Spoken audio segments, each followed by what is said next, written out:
কোন অমুসলিম, কোন ইসলাম বিদ্বেষী, মুসলিমদের প্রতি বিদ্বেষাকে এরকম কোন ইতিহাসের রচয়িতা, ইতিহাসের এমন কোন একটা কথা বের করতে কেউ পারে নাই, পারবে না, যে মুহাম্মদ সাল্লাল্লাহু আলাইহি সাল্লামের জীবনে কখনো এরকম ডিপ্রেশন, এরকম হতাশার মধ্যে এক সেকেন্ডের জন্য কেউ তাকে দেখেছে।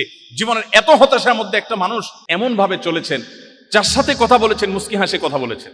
প্রত্যেকটা লোক মনে করতো উনি আমাকে সবচেয়ে বেশি ভালোবাসেন, সবাইকে খুব আপন করে নিতে পারতেন।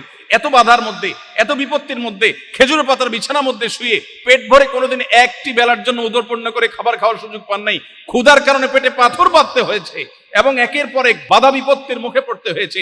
গর্তে, গুহায়, হেরা গুহাতে, গারে সৌরে পালিয়ে আশ্রয় নিতে হয়েছে, শত্রুর মোকাবেলা করতে হয়েছে।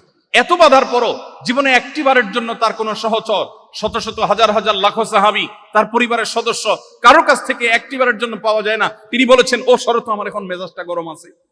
আমরা বলি, আমি বলি, আপনি বলেন, তিনি বলেন নাই। কি সেই সুপ্ত শক্তি ছিল তার মুখে সবসময় হাসি ঝুলিয়ে রাখতো? এত বাধার পরেও একটা লোক সুখে কিভাবে থাকতে পারে?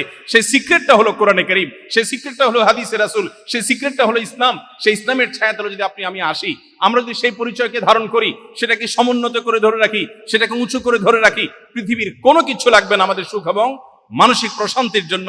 নবীজি সাল্লাল্লাহু আলাইহি ওয়াসাল্লাম সেই জন্য বলেছেন,